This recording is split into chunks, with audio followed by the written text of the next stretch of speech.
Energy FM.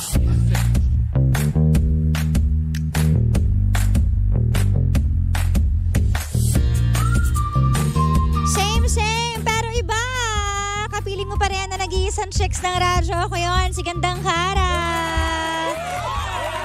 2:32 on the clock. Yan ang ating oras. Yan. Hello sa lahat ng mga nakatutok pa rin sa atin. Ayan. Kumusta naman ang lahat? Sana ay busog na busog ang lahat. Para masaya, di ba? Para hindi mainit ang ulo. Ayan. At dahil dyan, pag-usapan natin yung ating story kanina. Story of Edwin. Si Edwin na isang biyudo. At mahal na mahal pa rin niya si Linda. Ay nako, naramdaman niyo na ba yung ganitong pakiramdam? Yung miss na miss mo na yung tao sa buhay mo na napaka-espesyal. Kaso wala ka namang magawa dahil wala ka talagang choice kundi umiyak na lang o kaya mag-look back na lang sa memories nyo together. Pero ang sakit sa feeling nun yung miss na miss mo na. Diba? Na-miss ko tuloy yung song na pinlay natin kanina. I miss you like crazy. Diba? Yung like crazy talaga. Talaga mababalik ko na sa kakaisip mo sa kanya. Diba? Ang hirap nung ganun pakiramdam. Kaya sulitin na lang siguro natin yung bawat panahon na inilalaan sa atin ng taong nagmamahal sa atin at minamahal din natin. Diba? At sa kwento naman ni Edwin, mukhang nasulit naman nila diba? Sabi nga niya, hindi niya akalain na mararamdaman daw niya ulit yung ganung pakiramdam. Biruin mo, love is really wonderful and magical, diba? Kasi nakasakay lang sa jeep niya. Pasahero lang niya si Linda at that time. Sino ba ang mag-aakala na isa pala sa magiging pasahero mo sa araw na yon magiging love of your life. Diba? Same thing din sa mga ibang eksena sa buhay na minsan nakatabi mo lang sa bus, diba? O nangyayari yan, nakatabi mo lang, okay, nakasalubong mo lang. Ano ba, tinapon mo yung kape ko? Sorry miss, o mga ganong eksena, diba? Pampelikula.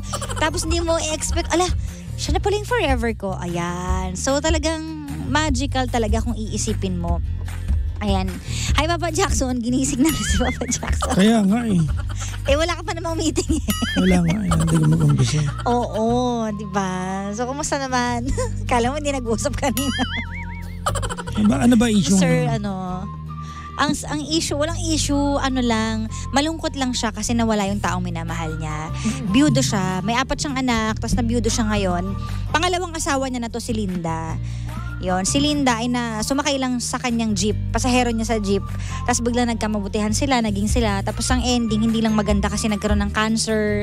Tapos namatay sa mga palad niya. Kumbaga nakita niya huling hininga ni Linda. Yon, so parang feeling niya sawi na naman siya kasi nawalan siya ng tao minamahal. Kaya miss na miss niya na si Linda. Palisipin na lang niya na. Ganon. At least dumaan sa buhay niya kasi hindi niya nakilala at all. Oo, pero syempre masakit pa rin talaga yung mawala ng taong minamahal. Oo naman. Diba? Pero nag-drive pa rin ba siya ng jeep? Ayan ang hindi ko alam. So huwag siya mawalan ng pag-asa. Kasi you'll never know.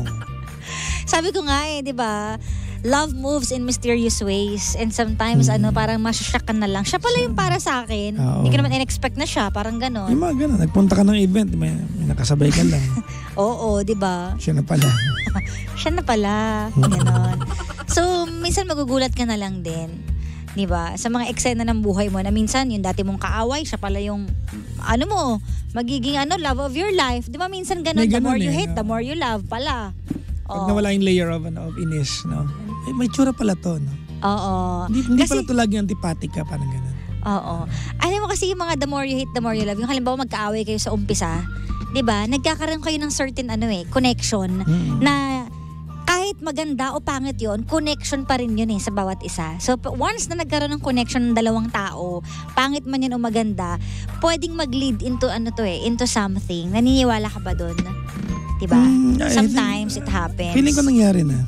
Yung ganon na kaaway mo. Feeling ko nangyari na. Ang tanong ko sa kung naniniwala ako Oo. Nangyayari naman na yan Oo. Sa totoong buhay, diba? Tsaka sa peking buhay. Ano ba yung totoong buhay? Ano ba yung kahulugan ng totoong buhay? Bakit ba mo panuin? Ano ba yun? Meron ba ibang buhay? Ikaw nga in real life In real life. Sabi ka din. In reality. I said in reality. Di halos ganun din yun. Sabagay. Basta totoong buhay. Ito naman, di ba? Ikaw ba na-experience mo na yun sa buhay mo? Yung unexpected na hindi mo naman iniisip tapos biglang nangyari. Parang, di ko naman to ano. Parang ganun. Nangyari na yan. Hindi ko din maalala yung iba niya, no? Talaga? Mag-unggising kasi ako. Alam mo, tamad na tamad ka magsalita. Yung totoo. Matulog ka na nga doon. Yung utak ko naka-idle pa po siya talaga. Matulog ka na. So, hindi naman humingi ng payos yan. Hindi. Nagkwento lang. Kumbaga, nagsasabi lang siya na nalulungkot siya.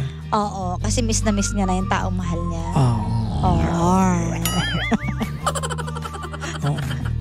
Alam mo, I always believe na pag lost, especially death, the first part of that is grieving. When you get past that point na hindi ka na grieving, you start to celebrate the life of that person. It becomes a very wonderful moment. When you might cry, pwedeng luluha ka, but not because you're just simply missing the person. Because you appreciate, diba, the wonderful life that this person has lived. Correct. Kaya habang buhay pa yung mga taong mga minamahal natin. Huwag nating awayin, huwag nating bigyan ng sakit ng ulo, mahalin natin. Well, hindi na maiwasan yung tampuhan tsaka away. Pero as much as possible, kumbaga tapusin. Kasi nangyayari talaga yung mga away na yan. Pero are you willing na, diba, yung willing ka laging maging okay kayo, doon mag-i-end up yun eh. Kasi you'll never know eh, diba? Di mo alam, kausap mo siya ngayon, masaya lang kayo, nagkikwentuhan lang kayo na normal, maya-maya, wala na pala siya sa buhay mo. O bukas, wala na pala siya sa buhay mo. Ang dami ko ng ganyan. Diba? Kausap ko lang, tapos parang, patay diba? mo. Parang, diba, kayo ni Dikoy, nung gabi, magkausap pa kayo. Naalala mo yon, tapos dumaan lang yung madaling araw, pagising mo, wala na siya agad. Kaya it happens talaga. Diba? Pero at least yung last usap nyo, nag-love you pang pa kayo sa phone. Alam ko, video call pa yun. Nasa Cavite nun tayo eh. Diba? Ano naman kami ni Kuya? We were always engaged with our emotion. Kaya wala ka talagang regrets doon. Diba? Kasi nagmahal ka naman talaga eh. Alam mo, ano talaga yan eh. Alam mo may kanta ang side A. Ano? Yung kantang Let the Pain Remain. Alam mo yan? Oo. So let the pain remain forever Sige, tuloy mo. in my heart. Maganda yung lyrics niya. Unless, Hindi ko alam yung lyrics. sabi ng kanta. Sige. Maganda yung lyrics ng kanta. Sige, sabi nung chorus na lang tayo. So let the pain remain forever in my heart. For every throb it brings is one more moment spent with you. Ibig sabihin, parang sinasabi ng kanta na kada iniiyakan kita, nagiging totoo ka ulit eh. Diba? So I like that song. So isipin mo when you're crying over someone who can no longer be a part of your present. As you cry, all the moments that you've created together, once more, even if it's just in your brain or in your heart, it becomes a reality. Even if it's a glimpse of a few seconds. So every time na umiiyak ka because you're crying over someone who can no longer be in your lifetime, it's a way for you to spend that moment again with them. The emotion becomes raw. Totoo. So gustong ko yung kantang yan. So sad lang talaga kasi parang kahit anong gawin mo, hindi mo siya pwedeng yakapin, puntahan, i-kiss, di ba, magkwentuhan, yung mga ganon. Yun lang hindi mo magagawa. Alam mo, death sometimes is a closure. And not sometimes. Generally should be a closure. Yeah. It's painful to lose someone. But it's a closure. Hindi mo na iisip kung mahal ba niya ako o hindi, sino kasama niya or what. It becomes a closure in itself. Oo. Diba? So, I'm not saying it's the end, no? Kasi, I'm just saying it's a closure. Mas madaling tanggapin yung kaysa iniwang ka. Actually. Mas masakit yung death. Mas masakit. Pero mas madaling tanggapin yan. Totoo yan eh. Instead of being cheated on. Kasi yung yung cheating kasi yung betrayal yung masakit doon eh. Yes. Actually kahit hindi sa cheating kahit sa anong klaseng betrayal. In any form of betrayal. Yes, in any form. Hello sa mga traidor. Mapajowa mo, mapakapatid mo, mapakaibigan mo, 'di ba? Pag niloko ka or binetray ka, ang sakit sa pakiramdam noon kasi parang inagawan ka. Ang betrayal kasi karaan yan eh. it can only happen dun sa mga taong you have shown your vulnerability. That's why it feels so bad. Oo. Kasi only a person who knows your vulnerability can betray you. Otherwise, hindi naman eh. Pag hindi ka naman nagpakita ng Nag-effort. vulnerability sa isang tao, that person cannot betray you, can do you harm, but not betray you. Kasi betrayal, Kara, is actually taking advantage of Someone? of something that's entrusted sa iyo. That's betrayal. Oo, kaya mahirap din yun.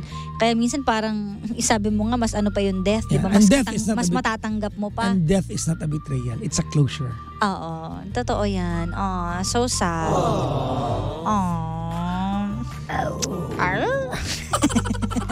Yung totoo. Ayun. So, habang andyan pa yung mga tao mahal natin, huwag tayo mag-ubos ng panahon na sa pakikipag-away, Yeah, sa kasi hindi mo talaga masabi ang buhay kung hanggang kailan lang. Diba, kagaya nito, kakakilala mo lang, di naman kayo nagtagal masyado, biglang nawala na sa buhay mo agad. Diba? Yung pala, may sakit pala na cancer. I always say this, Kara. No? There will be a lot of, sa buhay natin, there will be a lot of questions that will never deserve an answer. Totoo. There will be a lot of questions that will never deserve an answer. But someday, one day, it will just make sense. Yeah. Yung isang araw na you will just say, kaya pala siya nawala kasi ito pala yung kapalit. Kaya pala niya ako iniwan ng taong ito kasi meron palang darating. Kaya pala kami naghiwalay kasi ito pala yung nakalaan para sa kanya at para sa akin. You might not have the answer kung bakit kaya naghiwalay because diba, sometimes make believe yung mga sagot natin. But one day it will make sense. Yeah. Diba? You just have to be ready when it does. Ako pag nawala, iyak ka ba? Papapaging kita sa lost and found. Ano nga? Doon ka nag-take out ka na ng single. Napakatalaga na ito. Ano nga? Siguro hindi ka iyak, no? Ano nga? Ano bang wala? Paano ba nawala? Ano ba ibig sabihin Kahit na nawala? anong nawala. Depende yan. Ano ba yan? Halimbawa, nasa bundok na ako. Hindi ka nawala. Nawala sa paningin mo, Hindi Hindi mo na ako makikita. Hintay mo ako umuwi. Hindi mo pupuntahan sa bundok. Paano kung ano? Ayos Ba't ka pupuntahan doon? Paano kung pauwi ka naman na? Paano kung hindi ako pa uwi? Di. So, hintayin mo lang ako? Text kita. Ay, walang signal sa bundok. Tigilan mo kung hindi ka nagbubundok. Halimbawa nga. Ganyan-ganyan ka, baka isama Ay, kita sa wala bundok. Naka-schedule ako bundok in 2 weeks Mano ka pag muna. sinama kita. Umibay yung usapan. Total, Pag nasa bundok ako, hindi mo pala ako pupuntahan? depende kung anong ginagawa mo doon. Kahit ano nga halimbawa na 1 week na ako nandun sa bundok, tapos di ako nagpaparamdam. Asa Ano, na kaya nag-APA yun? ka sa bundok? Ba't 1 week ka doon? Hindi ka makatagal maghapon ng more O than nakidnap kunyari ako, hindi mo pala alam. Kung ano man, okay, naligaw. Ang gulo mo. Alam mo kayo mga babae, ganyan kayo, no? Gagawa kayo ng mga tanong, tapos Sumagot ka na lang paano pag surot Hindi ako? mo masagot eh. Diba? Gusto mo pa rin ako? Ano yun? Ano mga tanong yan? Yun lang, nasa bundok ang tinatanong ko. Halimbawa 1 week ako nawawala, di mo alam. Tapos nabalitaan mo, nasa bundok Oh, si sa'yo na Cara. lang galing. Hindi ko pala alam eh. Ano gagawin ko? Nalaman mo na nga na nasa bundok. Sabi mo lang, hindi ko alam. At salaman ko na alin sa dalawa. Ano nga, sumagot ka. Pupunta ka sa bundok ko, maghihintay. Pumunta ka na ng Ayusin bundok, mo yung tsaka mo sagot mo. alamin kung anong... Hindi ka sasagot. Alam mo? Tama to si ano. Si Peter Smeng. Ano? It's a trap. Hindi ka sasagot, no? So, okay lang pala. Pag napunta ako sa bundok. Ano nga? Sabi ko sa'yo, I'm happy for you kasi gusto mo umakyat ng bundok. Maganda So, hindi dyan. mo ko anuhin, hanapin, gano'n. Asa na Magkaiba yun? tayo ng definition ng bundok eh. Para sa akin ng bundok is peaceful. It's something that you can, di ba? So, kung andun ako sa peaceful, tapos hindi nagpaparamdam, hintayin mo pa rin bumalik? Text kita, kailan ka uwi? Ganun lang. Paano walang signal nga eh? May signal sa bundok. The subscriber cannot be reached. Ano gagawin Nakaakyat mo? na ako ng bundok. May signal doon. Halimbawa nga wala, nasira yung bundok o ano. Paano masisira yung bundok? It's a trap. Ayaw mo lang sumagot, so ang sagot ay ibig sabihin ano. Alam mo, action speaks louder than words. I like words eh. Sumagot ka. Kara, naubusan ka nga ng gas sa Skyway, napuntahan nga kita eh. Diba? Alam mo, I am at peace with my track record. So hanapin mo ako sa bundok. Diba? I am at peace with my Ba't ba track kasi ayaw record. mo aminin na hanapin mo ako sa bundok? Ba't gusto mo marinig? Wala ka naman sa bundok. Halimbawa nga, sabihin mo lang, I hanapin do dito sa not bundok. entertain hypothetical question, mekos-mekos. Ay, nag-entertain nga ako. Alam mo, grabe ka. Pag ako nawala bukas, di mo sinagot yung tanong ko. Forever mong pagsisisihan yan. Alam mo. Sana sagot, pala di ka lang- sinagot ka di ka yung lang bundok. Wala akong pagsisisihan. Alam mo kung anong sagot ko. Pupuntahan mo ako sa bundok. Oh, sweet mo naman. Depende ka anong ginagawa mo doon. Yung ako na yung sumagot ng tanong ko. Kasi ayaw niya sumagot eh. Depende ka anong ginagawa. Nagbabakasyon. Nagbabakasyon ka pala eh. Kanina dinukot ka. Ngayon, Kasi ayaw mo nagbabakasyon ka pala. Bakit ka na-istorbo? Nagbabakasyon ka pala. Ayaw mo akong puntahan nung nawawala ako. So nagbabakasyon na lang. Pinalitan ko na. Good luck sa bakasyon Kunyari, mo. Ba't ka nagpunta sa walang signal? Ganon. Nalobat yung phone. Lagi akong lobat. Diba? Kaya ganon. Sige, wag na. Bala ka. Hindi rin kita hanapin sa bundok. Yun ang masabi ni Ray. Ang mga babae talaga, gagawa-gawaan ng paraan para makahanap ng sagot. Kagaya, at yung kagaya kong lalaki, hanap naman ng malulusutan. Totoo naman, lusot kayo ng lusot. Hindi ako lulusot. Ay mo sumagot, change topic it's just lagi. Alam mo, pag may sinagot ako dyan, meron ka ulit senaryo. Hindi. Diba? Wala na ako senaryo pag sinagot mo kasi yun lang tanong ko, pupuntahan na ba ako sa bundok o hindi? Depende ako anong ginagawa mo sa bundok. Hindi niya masabi ng ano. Depende nga. Bakit depende pa? Nasa bundok na nga. Malay mo ba sa ginagawa ko sa bundok? Malay ko ba kung halimbawa, nagpunta ka ng bundok. Tana mo, ang dali naman ng sagot, PJ. Di mo masagot. Diba? Sabi siguro talagang ayaw mo lang puntahan si Ate Cara. Wala kayong pakialam sa sagot Sabi ko. Ako dito, yung tinanong. Huwag niyo akong pakialaman. Tapos sabi dito, ay grabe pala si PJ. Wala pala nagsabi niya. Nag-comment wala pala siyang pakialam talaga kay Cara. Kita mo? Iba na yung Diba? Kanina Tapos, pupunta lang pakialam. May Ang nagsabi mo nagbabakasyon ka. Bakit kita aabalain sabi doon? dito, bakit ba ang hirap sa kanyang sabihin na pupuntahan niya sa bundok? Ibig sabihin, Wala. sabi dito sa comment, ibig sabihin, wala talaga siyang amor. Oh. Wala Sabi nagsabi ni yan. Jeng Jeng? Oh, tada Walang mo? JJ sa live. Nakatingin ako sa live. Ayan o. Jeng nagsabi niya ito. Kaya nga. Sabi pa dito, ganyan talaga si PJ. Kasi, ang totoo Nag-iisip na, ko ano ka ka. bahala ka na. Sige, hindi na ako magtatanong. Bye. O siya, sige na, It's a tapusin na natin hypothetical to. question. Tapusin na natin to. Sabi mo muna, mekos. Hindi na, ayoko din. Sabi mo muna. Bahala ka. Mekos. Hindi na, hindi mo sinagot yung tanong ko, di ba? O, di ba? Sige. Bahala ka. At dahil dyan, Hindi kita pupuntahan sa bundok. Yun ang ano. bakit mo ko hindi pupuntahan sa bundok? Kasi ako nag-aya sa'yo Ano doon. mo? Kasama mo ko umakyat eh. Sasagot ka lang, pangit pa yung sagot mo. Diba? Ano no? Kasi bakit kita pupuntahan doon? Kasama mo na ako umakyat. Hindi nga kita kasama, nawawala nga ako. Hindi. Nagbakasyon ka kanina. Nako. Magulo ka. Iba mo yung kwento. Hindi ba mo na naman yung kwento mo? Bahala ka. O sige na, overtime na tayo. Susunod na po si Jimbo, matulog ka na ulit. Sana managinip ka sa bundok. Bakit ako next week? Tapos may kakagat sa paa mo sa bundok. Baka magpunta ako ng Mount Marami.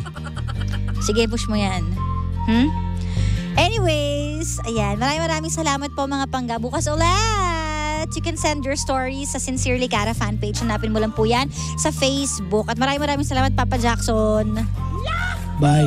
Bye! Susunod na po si Jimbo. Ako po nag-iisang checks ng radyo. Ba't si Jimbo lang? Ay, si Sheena pala. Tsaka si Sheena.